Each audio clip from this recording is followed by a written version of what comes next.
사무엘하 19장의 내용은 마침내 압살롬이 전쟁에서 죽게 됐다 하는 소식이 들리면서 결국 모든 전세는 이제 다윗에게로 다시 미치게 된 것을 보게 되고요. 그 결과 이제 다윗이 다시 황궁하게 되는 그 과정이 어떤 과정이 있었는가 하는 것 우리에게 잘 소개해 주고 있습니다. 긴 절로 되어 있는데요. 압살롬의 죽음에 대하여 다윗은 안타까운 마음을 가진 나머지 왕으로서 처신하는 일에 좀 민기적거리는 태도를 취하게 됩니다. 그 아들의 죽음에 대하여 너무나 안타까운 마음을 가졌던 것입니다. 그러나 그것이 이스라엘 백성들, 다윗과 함께 그와 함께 생사를 걸었던 다윗의 사람들이 볼 때에는 그래도 승리했는데 그 왕이 너무나 그 아들의 죽음에 대하여 슬퍼하고 있는 것을 보게 되면서 이 요압이 나서서 왕께 이렇게 하시면 안 됩니다 하는 이러한 간청을 올리게 됩니다. 19장 1절 말씀에 보니까 요압에게 어떤 사람이 말해주죠. 왕이 압살롬을 위하여 울며 슬퍼하시나이다. 이렇게 표현하고 4절에서 또 보시면 내 아들 압살롬아 압살롬아 내 아들아 내 아들아 이렇게 계속해서 그 안타까운 그 죽음을 슬퍼하는 이 다윗의 모습이 나타나게 됩니다. 그러니까 이 동족 간의 싸움이 온전히 기뻐할 수 없지만 그래도 이제 다시 본래 자리로 돌아가는 그러한 백성들의 기대가 이 왕이 슬퍼하는 일로 인하여서 그것이 그들에게 기쁨이 되지 못합니다. 왕이 너무나 그렇게 하니까 이 백성들이 어떻게 반응을 했냐면 3절에 보면 그날의 백성들이 싸움에 쫓겨 부끄러워 도망함같이 많이 성읍으로 돌아가니라. 어쨌거나 반역이 일어나고 그 반역이 본래의 자리로 되돌아가는 것에 대해서 그래도 왕이 나서서 참 수고했다, 했었다. 하나님이 또 이렇게 본래 자리로 돌아가게 하신다. 이렇게 해서 백성들을 격려해야 되는데 왕이 너무나 슬퍼하니까 백성들조차도 마치 전쟁에서 도망치듯 쫓겨가듯이 자기의 곳으로 돌아가는 일이 생겨나게 된 겁니다. 요압이 나서서 다윗 왕에게 간청을 올리죠. 차라리 우리가 전쟁에서 죽었더라면 좋을 것 같아요. 왕이 그렇게 슬퍼하시면 어찌합니까? 이렇게 말하면서 왕께서 백성들 앞에 나서십시오라고 하는 간청을 듣게 됩니다. 8절 말씀에 가서 보면 그 말을 듣고서 왕이 일어나 성문에 앉으며 어떤 사람이 모든 백성에게 말하되 왕이 문에 앉아 계시다 이렇게 말을 전하니까 백성들이 마침내 왕 앞으로 나오게 되었다. 이렇게 말합니다. 그리고 나서 이제 귀환을 준비하고 귀환길에 오르는 다윗과 사람들의 모습을 우리가 확인하게 되는데 이것이 8절 중간부터 길게서 40절까지 쭉 소개가 되고 있습니다. 이스라엘 모든 지파 백성들이 다윗을 다시 왕으로 모셔올 것을 결의하게 됩니다. 압살롬이 4년 동안 그들에게 찾아가서 그들에게 좋은 일들을 해주고 그들의 마음을 빼앗았을 때 그 백성들은 다윗에 대하여 등을 돌렸었습니다.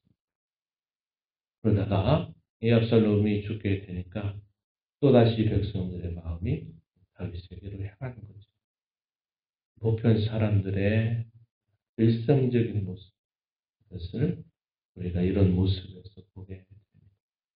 수많은 군중들이 과연 무엇 때문에 움직이는가 하는 것을 여전히 보게 됩니다. 우리 예수님께서 이 땅에 오셔서 천국 복음을 전파하시고 많은 병자들을 고쳐주시고 또 그들에게 기적을 베풀어 주실 때는 저분이 바로 우리를 구원하실 메시아다. 이렇게 생각하고 따르다가 그분이 예루살렘에 올라가셔서 자신들의 바람과 기대를 이루어지지 않고 있게 되니까 그들의 마음이 또 얼변하죠. 십자가에 못 박으라, 못 박으라 그럽니다. 종교 지도자들의 선동에 의해서 결국은 무엇이 옳은 일인가 하는 것들을 분간하지 못하고 그저 그 상황과 그 분위기에 따라서 움직여갔던 모습을 우리가 잘 알고 있는데 이스라엘 역사 속에서도 역시 이런 일들이 참 많이 일어나고 있다는 것을 우리는 확인하게 됩니다.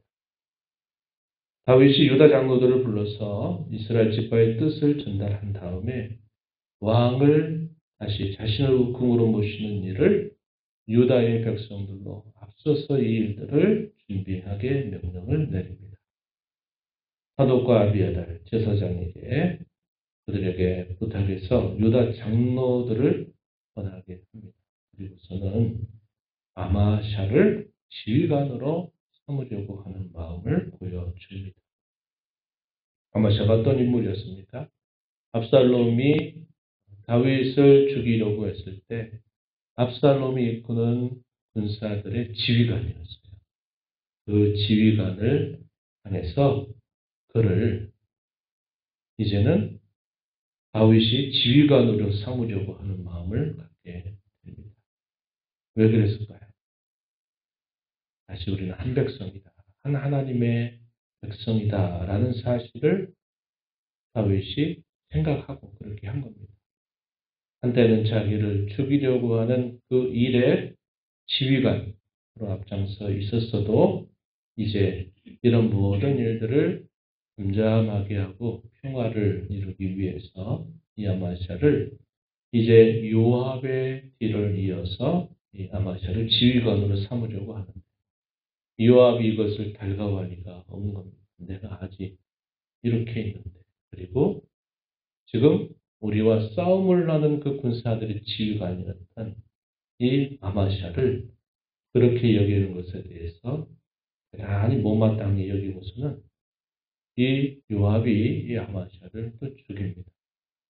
옛적에는 사울의 군사들이 이끌었던 아브넬을 자기 동생 죽인 복수로 또 그를 죽인 일이 있게 되고 그래서 그런 시간 속에서 보면 이 요압이 다윗에게 충신인 것처럼 보이는데 시간이 흘러가면서 예전 같지 않은 그런 태도를 이 요압에게서 보이게 돼요. 다윗은 이제 다시 궁으로 돌아오게 됩니다. 유다 사람들이 앞서서 이 일들을 진행을 시키고 다윗이 길갈에서 이제 요단강을 건너려고 했던 때에 몇몇 사람들이 이 다윗이 이 요단을 건너는 것을 환영하는 모습을 보이는데요. 먼저 시므이가 등장합니다. 앞서 16장에서 다윗이 이 예루살렘을 떠나서 피난길을 갈 때 나타나서 바울음이라고 하는 곳을 지나갈 때 나타나서 그를 저주하였던 인물이죠. 이 시므이가 나타나가지고 다윗 왕 앞에서 자기 허물을 용서해달라 이렇게 말하는 겁니다. 이 시바와 함께 했던 인물 베냐민 사람 1000명이 그와 함께 나타나서 먼저 용서해달라라고 간청을 하죠. 다윗이 어떻게 합니까? 이 시므이를 용서합니다. 당시에 이 군지휘관이었던 한 사람 아비새는 그 말을 들었던 인물이죠. 여호와의 기름 부은 받은 자를 저주했던 저 사람은 마땅히 죽어야 되지 않습니까? 라고 말하지만 다윗은 오늘 그렇게 해서는 안 된다. 그리고 그를 죽이지 않도록 맹세를 함으로써 이 시므이의 생명을 보호하게 됩니다. 시바라는 인물이 있었죠. 사울의 종이었다가 이 사울의 손자였던 무비보셋을 숨기는 종이었던 이 시바가 왕이 피난길을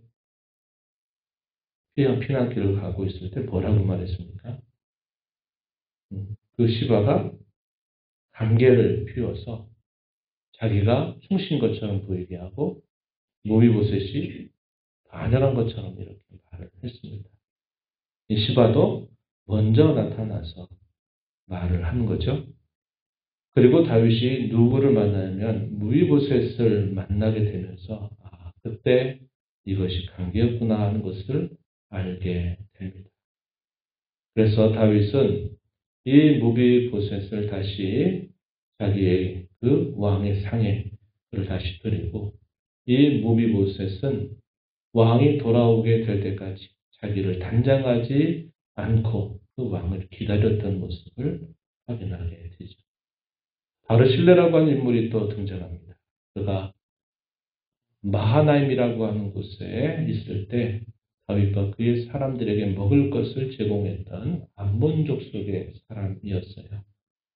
이 사람에 대하여 다윗이 고마움을 갚으려고 하지만 이 바르실레는 자기 나이가 80세라 자기는 더 이상 그렇게 왕에게 짐이 될 수 없습니다. 라고 말하면서 자기의 고향 땅에 돌아가겠다고 하고 자기의 아들이었던 기맘을 왕의 처분대로 베풀어 달라 이렇게 요청을 하게 되면서 이 바르실레가 또 어떤 사람인가 것을 우리가 확인하게 되죠.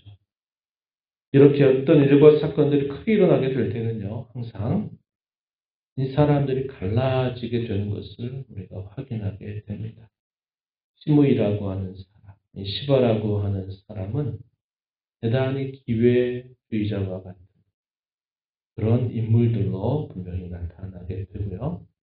무비보셋이나 이 바르실레와 같은 사람은 자기에게 주어진 본분, 그것을 충실하게 지키는 그런 태도를 보이고 있다 하는 겁니다.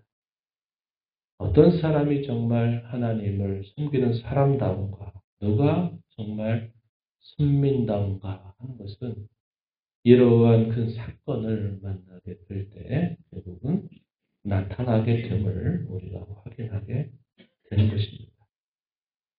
우리가 이 말씀들을 쭉 살펴보면서 징계를 받는 도중에 베풀어 주셨던 하나님의 선하심을 잘 알았던 이 다윗은 사람들을 자기를 중심으로 해서 죽이고 처단해서 갈라내는 그런 태도를 갖는 것보다는 품는 그런 자세를 보이고 있습니다.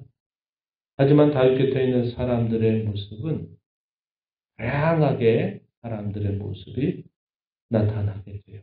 기회주의자도 있고 또 여전히 충신과 같은 그런 신실한 사람도 있다는 것을 보게 됩니다. 어떤 이런 큰 사건들을 만나면서 누가 과연 정말 선민다고 충신다운가 하는 것이 드러나게 되어 있다 하는 겁니다. 사람을 편들거나 어떤 상황에 치우치게 되면요. 하나님의 일을 그르치는 일이 항상 따라오게 돼요. 그래서 우리는 어떤 일들을 판단하거나 어떤 사건이 닥치게 될 때라도 사람 중심으로 움직이고 추진하는 것이 아니라 무엇이 더 하나님의 뜻에 합당한 일인가를 먼저 생각하고 그 뜻에 충실한 자로 살아가는 것이 대단히 중요하다는 것을 다시 배우게 됩니다. 다윗도 그런 태도를 보이고요. 그 주변의 한결같은 사람들도 역시 그런 태도를 보이고 있는 겁니다. 그래서 우리는 자기중심적인 생각을 항상 버리고 무엇이 하나님 더 기뻐하실까를 항상 생각하면서 살아가는 지혜를 배워 행하는 저와 여러분이 되어야 하겠습니다. 이런 좋은 마음의 책임자로 여러 남은 삶을 주님 앞에 충성스럽게 살아가는 저와 여러분의 삶이 되기를 진심으로 바랍니다. 하나님 아버지 감사합니다. 이 새벽 시간에도 저희들을 깨워주셔서 오늘도 아버지 앞에 저희의 걸음을 인도하시고 찬양과 경배를 올려드리며 오늘도 저에게 주시는 말씀을 또다시 교훈받게 하심을 감사드립니다.